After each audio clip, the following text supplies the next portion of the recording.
Ops, eto na naman po tayo mga kapitbahay, mga kaibigan, mga kabarangay. Halina't samahan nyo na naman ako maglagala-gala at bumili ng ulam at kakainin ko ngayong gabi. Ano, okay lang ba sa inyo? May dada sa likod ko. Samahan ninyo ako. Bumili tayo ng pagkain ko ngayon. Dahil nagugutom na naman ako. Dahil hapunan na.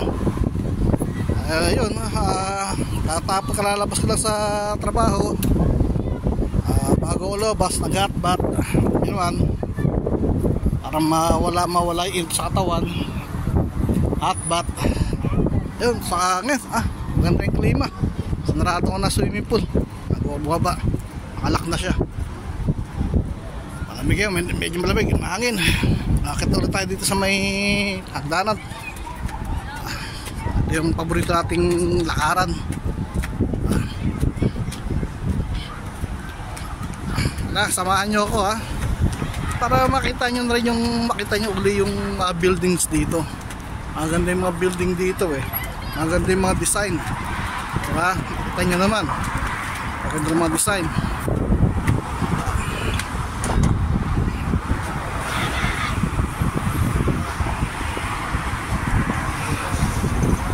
Ngayon, di ba? Maganda yung mga design.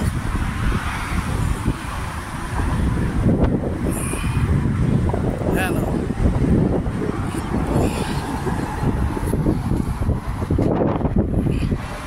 Ay, nako.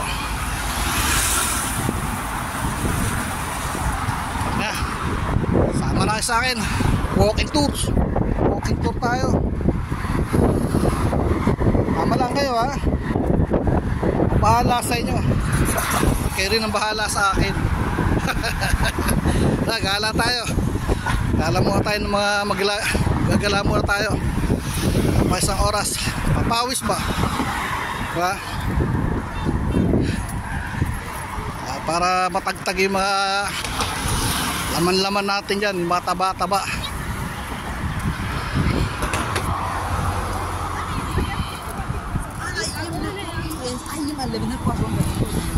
Ayot tanghali.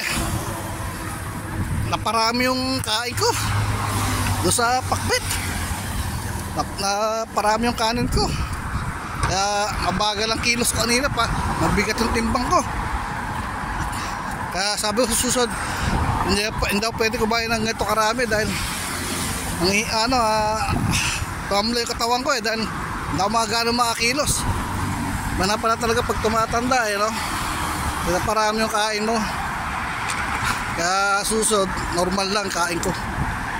Hindi pwede wag na magpakabusog ng gusto.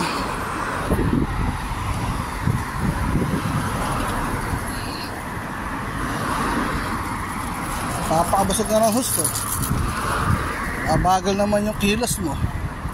Para bigat na bigat yung katawan ko kanina habang sa trabaho kaya parang nanlalata. Mahirap, hindi para maganda sa katawan yung busog na busog ka. Alam, konti lang, normal lang yung kain.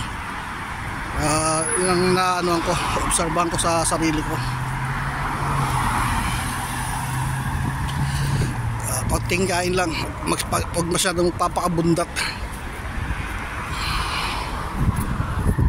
Para iba na kasi pag tumatanda ka ako 54 alalay lang sa pagkain talaga, diba? Okay.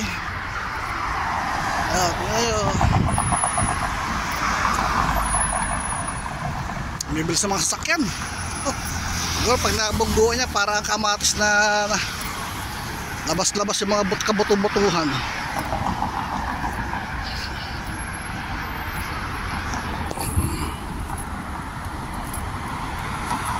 Sama lang kayo magala-gala ulit tayo ang mga isang oras. Ngayon hindi naman tayo mag-aabol ngayon sa oras kasi banlawan ko na yung mga nakababad kahapon, kagabi. So kagabi naalam ko na, okay na, banlawan ko na siya, nakasampay. Bukas ng umaga matuyo na yun.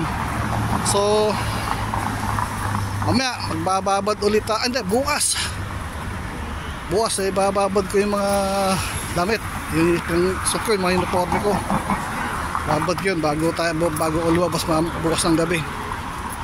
So yun, sama kayo, lakad tayo.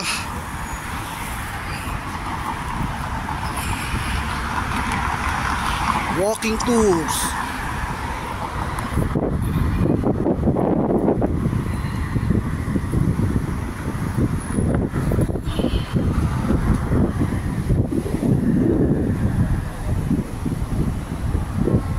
Ayaw magbigay ng pogi.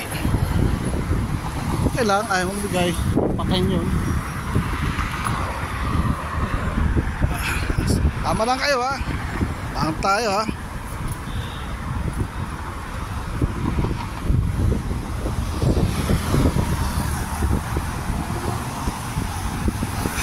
Hangin. Ang klima ngayon. Kung naghangin nyo, wala nang init. Wala na siya kasamang init. Hindi na medyo masak sa balat. Pero pinagpawisan pa rin yung bato ko. Up. Natay tayo. Pagtawid, lingon sa kaliwa, lingon sa kanan para iwas aksidente. Tayo.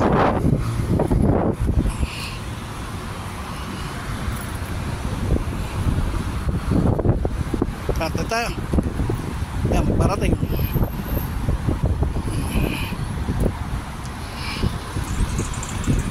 Tayo ng shawarma. Malaki na kasi mahirap na. Malaki pa yung butog pa yung tiyan ko eh. Nakanin. Kaya shawarma muna tayo.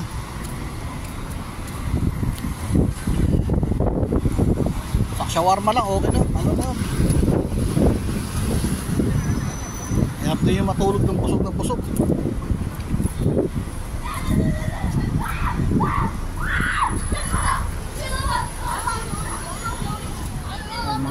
Mga batang pasaway.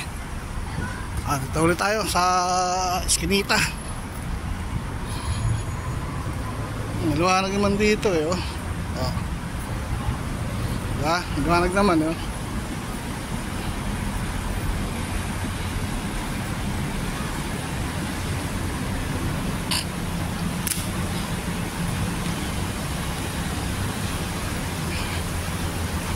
Tayo pupunta sa sa Al Shalam Restaurant, tapos bibili tayo ng gamot para sa high blood ko kasi isa na lang yung gamot ko eh. Tapos bili tayo dito sa may Metro Manila ng ulam para sa tanghalian, para bukas tanghalian, diba?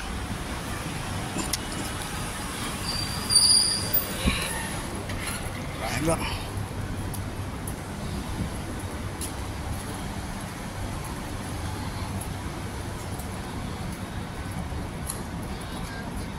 Walang hangin dito. Hangin namin.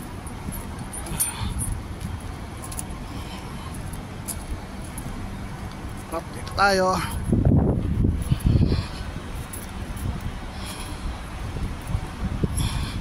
Pili ng mga sakyan oh. Mamili na kayo dyan. Dami yan. Gandang klase.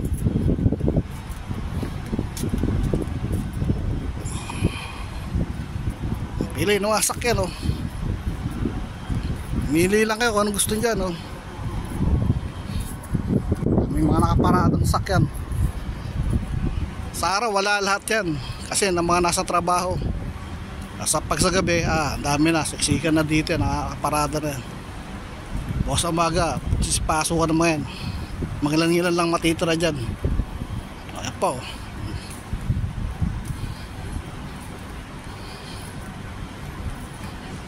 Sama lang kayo ha.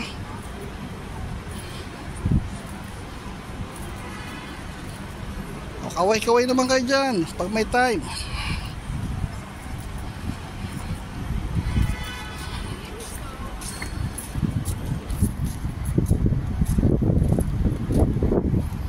Tayo duman. Paro. Susunod ulit. Bye bye. bye. Thank you. See you again.